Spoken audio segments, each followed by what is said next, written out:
Quando tem aí Daniel Martinez, né, alguns irmãos, Davi Trevisan falou sobre salvação pela fé, não por obras, né? A fé em Cristo faz produzir obras boas, não tem como fugir. A verdadeira fé em Cristo faz produzir obras boas, mas do seu coração. Você não faz para se salvar por barganha com Deus, com troca. E aí vem agora as questões de doutrina de salvação, arminianismo, calvinismo, né? E outras questões, outras que eu não vou entrar em detalhes, porque alguns da congregação teria que explicar muito, esse vídeo ia ficar muito comprido. Mas sobre a predestinação, por exemplo, não quer dizer que você vai condenar essas pessoas. Quando uma igreja chama a igreja reformada, né? Tal igreja, ela é reformada. Por que ela é reformada?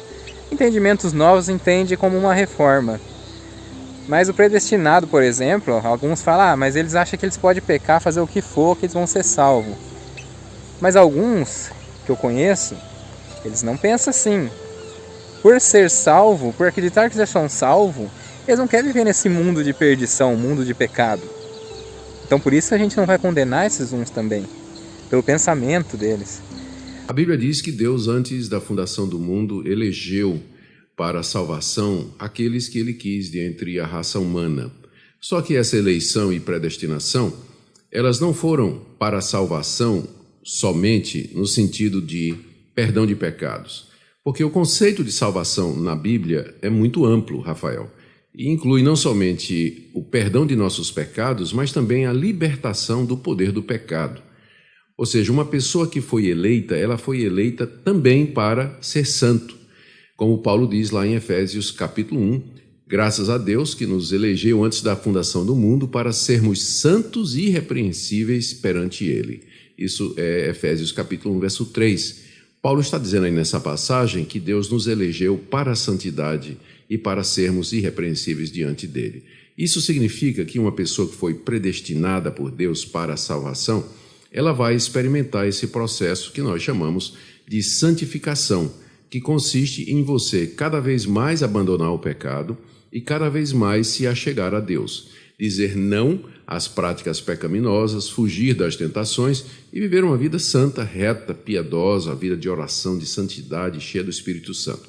Isso é um processo que dura a vida toda e que é um processo crescente e tem seus altos e baixos, e é incompleto, imperfeito, inacabado aqui nesse mundo, mas ele tem que existir. Ou seja, uma pessoa que foi predestinada, ela tem que mostrar sinais de santidade, de odiar o pecado, detestar o pecado. Quando ela cai em pecado, ela se arrepende, ela lamenta, ela fica decepcionada consigo mesma, triste, e ela procura Deus, pede perdão a Deus, se levanta e com a graça de Deus ela recomeça a sua caminhada. Ou seja, esse processo de santificação é a marca do verdadeiro eleito e do verdadeiro predestinado. Há pessoas que estão na igreja e que não foram salvas, não foram eleitas nem predestinadas, elas até podem apresentar assim uma vida de santidade por fora, né? Moralidade, piedade, e cantar os hinos, ler a Bíblia, fazer orações, mas elas não têm quebrantamento, elas não têm convicção de pecado, elas não têm temor a Deus, elas não têm arrependimento profundo no coração, que só o Espírito Santo de Deus pode produzir. E o Espírito Santo de Deus só produz isso naqueles que são eleitos. Então, respondendo a sua pergunta, a primeira pergunta, Rafael, eu diria que você sabe se é predestinado examinando a sua própria vida, examinando a sua conduta, suas decisões, suas escolhas e comparando com o quadro que a Bíblia dá do que é um verdadeiro cristão. Pega, por exemplo, lá em Gálatas, capítulo 5, quando o apóstolo Paulo diz quais são as obras da carne. Ele fala de prostituição, impureza, lascívia, ele fala de engano, feitiçaria, glutonaria. E aí você olha para a sua vida. Você é uma pessoa que vive assim, na prostituição, na imoralidade, na impureza sexual. É uma pessoa que vive na prática da mentira, na prática da enrolação, de enganar os outros. Você é uma pessoa fingida. Você abriga ódio no seu coração, raiva, mágoa contra as pessoas. Então, estas coisas não procedem de um coração que é verdadeiramente convertido. Uma pessoa que é crente, eleita e predestinada, ela não vive na prática dessas coisas. Pode até acontecer que, eventualmente, ela tropece e diga e fale uma dessas coisas, ou faça uma dessas coisas, mas ela se arrepende disso. Ela odeia isso e ela, então, quer crescer e nunca mais praticar esse tipo de coisa. No mesmo capítulo, lá de Gálatas, capítulo 5, o apóstolo Paulo fala do fruto do Espírito: amor, paz, alegria, domínio próprio, mansidão. Examina a tua vida, Rafael, e pergunta: eu vejo isso em mim? Eu perdoo? Eu sou manso de coração? Eu amo as pessoas? Eu quero viver uma vida honesta diante de Deus? Eu quero fazer o que é justo diante de Deus e dos homens? Se você percebe estas coisas em você, essa é a marca do verdadeiro eleito e do verdadeiro predestinado. Há uma última marca aqui que eu queria falar e dizer para você. O apóstolo Paulo, em Romanos capítulo 8, diz que o Espírito Santo testifica com o nosso espírito de que nós somos filhos de Deus. João Calvino chamou isso do testemunho interno do Espírito Santo, para se referir ao fato de que é o Espírito Santo que produz certeza da salvação no íntimo do coração da pessoa. Então, o verdadeiro eleito, o verdadeiro predestinado, ele pode até passar por momentos de questionamento, como parece, por exemplo, que você está passando. Ele pode duvidar se realmente ele é salvo, porque às vezes ele cai em pecado, né? E ele diz assim: como é que uma pessoa eleita, predestinada, ela pode cometer um pecado desse? Então, às vezes, ele pode passar por isso. Mas ele nunca vai abandonar a fé, ele nunca vai abandonar a confiança em Jesus Cristo, porque o Espírito Santo o preserva, o Espírito Santo o guarda, e lá no íntimo do coração ele sabe que ele realmente é de Deus. O que me leva aqui à sua segunda pergunta. Você diz: acaso eu acredite que não fui predestinado, devo continuar orando e levando uma vida cristã? Ora, Rafael, se você vai continuar orando e levando a vida cristã, é porque você é predestinado, porque você é eleito. E que motivos você teria para dizer que não foi predestinado? Que razões você teria para dizer que não é predestinado? Se você está dizendo o seguinte: mesmo que Deus me mande para o inferno, eu vou continuar crendo nele, orando a ele e vivendo de acordo com o que ele manda. Ora, só um eleito, uma pessoa que de fato ama a Deus e tem fé em Deus, diria uma coisa dessa. Então, descanse o seu coração, examine as evidências da sua vida, ouça a voz do Espírito Santo no íntimo do seu coração, testificando que você de fato é filho de Deus, e faça aquilo que Pedro diz na sua segunda carta, logo no início: procure confirmar cada vez mais a sua vocação e a sua eleição, através da vida de santidade e de serviço a Deus aqui nesse mundo. Deus abençoe sua vida. Rafael Guedes, ouvinte do nosso programa Em Poucas Palavras. É com você, Denis. Pastor, essa sua resposta vai ajudar muita gente que tem a mesma dúvida. Eu espero que sim, Denis, e não são poucos, né? Isso, exatamente. Muita gente fica em dúvida, mesmo vivendo na igreja, por conta de momentos que ela tem raiva, principalmente quando ela se sente injustiçada por outras pessoas na igreja. Olha, Denis, isso é tão verdade, né? O que está por detrás desse pensamento é que o eleito, ele é perfeito, que o predestinado, ele não cai em pecado. Isso não é verdade. Mesmo que a pessoa seja eleita, predestinada para a vida eterna, ela continua sendo pecadora. É um pecador justificado, perdoado, mas ainda um pecador.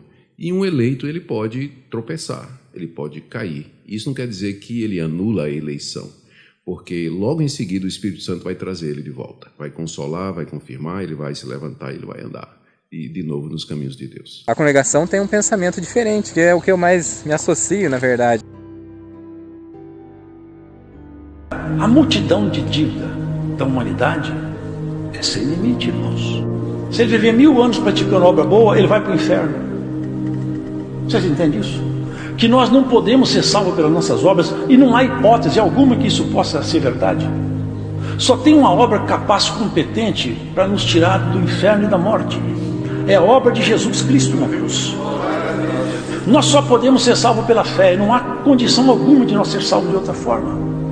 Nós só podemos chegar a Deus pela única porta que dá acesso a Ele, e o nome dela é Jesus. Só que na questão de salvação, por exemplo, quando se fala em obras, quando se fala em erros, né, que julga que alguns, ficou até falando aí como que eles dizem, Deus pode até perdoar, mas nós não, porque existe uma disciplina da igreja, mas essa disciplina ela não está sendo um bom exemplo para ninguém, para o mundo, nem para a própria igreja, porque cria um conceito hipócrita dentro da igreja. O povo julga os outros e se justificam. Eu acho que tem que mudar a forma como analisa os casos, a forma como são denunciados. Uma pessoa que aceitou arrependimento, né, que ela está arrependida, ela deve ser reconduzida, mas desde que ela não faça isso de novo. Se ela começar a viver num mundo de pecado, aí sim, como foi, né, em Coríntios, aquele que estava saindo com a própria madrasta, e a igreja achava normal, então teve que ter aquela disciplina, porque estava errado, ele não se arrependia, mas se arrependeu. Aí alguns dizem assim, mas se isso não se arrependeu, aí fica lá 10, 15 anos, e se sair da igreja, muitos dão glória, muitos gostam ainda, fica julgando, porque não é com a família deles, não é com um filho. Mas eu também peco porque eu falo mal todo dia. Eu visto o carro do meu irmão, o trabalho do meu irmão. Passa uma mulher bonita, eu olho pra ela e desejo. Cometeu adultério, 5 de Mateus, lê lá, tá escrito. Glória a Deus, glória a Deus. Você gera grupo, fofoca, política e eu também. Mas aquele que caiu no pecado do adultério e da fornicação, esse nós vamos matar. Esse não é bom aqui não. Glória a Deus. E quando acontecer dentro da tua família, você mata também? Glória. Mas quando é com um filho, muda a história. E quando é com alguém que tem dinheiro, muitas regiões muda a história. Não é todas que seguem uma pessoa, uma questão assim, imparcial, né? Tem que ser imparcial. Com ministério, com filhos de ministério. Mas essa questão, tirando essa questão, a congregação é uma igreja ótima. Na minha opinião, seria até uma das melhores igrejas. Porque não envolve dinheiro, não envolve a questão do dinheiro, né? Embora alguns acham que força, né, o jeito de pedir dinheiro, mas tem aquela história do cartão corporativo que nunca foi provado. Ninguém conhece o sistema da congregação, nem buscou um ancião para explicar, um ancião que é mais, né, entendido, explicar como funciona. Aí fica criando essas questões, mas sabe, no fundo do coração, sabe que é a igreja que mais tem controle nessas questões. É lógico que pode acontecer de ter algum corrupto, tentar alguma coisa, fazer alguma coisa, mas é a que mais tem controle. Sabe que muitos irmãos aí viveu sem ganhar, trabalhando na obra, atendendo os cultos sem ganhar dinheiro. E o que acontece? Você pode até falar, mas daí vai ter essa questão do cartão corporativo, vai ter essa questão não sei do que, mas não gira em torno de dinheiro. Você fala, tem as igrejas que estão construindo templos luxuosos, são umas questões que eu também não concordo às vezes, em alguns lugares. Todo mundo tem o direito de ter a crítica construtiva. Esse dia eu vi um irmão aí, já antigo do Bryce, ancião, falar que crítica construtiva vale a pena. A minha é essa. A igreja tem que ser bonita num bairro, num determinado bairro. Já mostrei aqui nesse bairrinho aqui, a igreja. Ela tem que ser bonita, ela tem que ser reformada, ser arrumada, desde que todos estejam sendo assistidos pela piedade. Até mesmo aqueles que são desligados da igreja, vai deixar passar fome. Ou se tem alguém que está sabendo aqui que está numa situação difícil, nem é da congregação, né, vai deixar passar fome. Então tem que às vezes assistir aqueles casos que são levados, que não são da igreja, porque pode ocorrer de alguém lá falar para o irmão, onde está passando uma necessidade. Claro que a igreja não vai sair ajudando quem não é, todo mundo que não é da igreja, porque às vezes mal vai dar conta da assistência para quem é. Mas a igreja luxuosa é em questão assim de abençoar, de um irmão que é empresário, quer ajudar numa questão, né, maior, a gente vê que vai ter um suporte maior, então isso acontece, mas é o de menos. O problema, na minha opinião, que eu sempre falo, as pessoas às vezes desinscrevem do canal quando eu vou ao encontro de uma questão, na minha opinião, é sobre as disciplinas e o julgo dentro da igreja, a forma como julga as coisas e as pessoas. E esse é o pior, essa questão né, como o nosso irmão Valdir de Matão falou, usos e costumes, isso daí muda de igreja para igreja, mas da doutrina em forma de geral, né, como se pensa em salvação, tá num caminho certo, desde que aceite, né, os críticos que falam mais a questão, igual eu, que é da disciplina. Você veja que falaram para mim assim, mas trouxe casos na internet. Quem dera, oxalá quem dera, na época do José Nicolau, que teve aquela acusação, né? Teve uma acusação sem provas, teve uma confusão toda nas provas, tirou aquele ancião do cargo. Quem dera tivesse críticas, né? Alguém de canal que falasse, tivesse uma repercussão maior, o irmão reavaliasse o caso. Os irmãos reavaliassem, porque ia ficar feio para a igreja. Logo tirar uma pessoa do cargo sem provas, ou só porque falou alguma coisa. Né, alguém leva do ministério, toda a região leva lá, daí pune a pessoa, por quê? É alguém do ministério que está falando, então aí a irmandade toda acredita naquilo e vira aquela, né, aquela bagunça, porque a voz do ancião acaba sendo aceita até mais do que de um cooperador, se falar de um cooperador, então. Mas é isso aí, irmãos. Se tem doutrinas que tá levando a pessoa por, né, igreja renovada, saiu uma congregação renovada, vamos julgar. Tem uma assembleia renovada. Estão indo para Batista renovada, vamos julgar aqueles irmãos. Será mesmo? Será mesmo que Jesus seria assim? Conheça as escrituras, conheça da vida de Jesus, veja o que ele falou, veja como ele era, veja como que ele tratava aqueles que, né, tinha outras, porque a mulher falou para ele: onde eu devo adorar a Deus? Porque meu pai adorava num lugar e minha mãe em outro.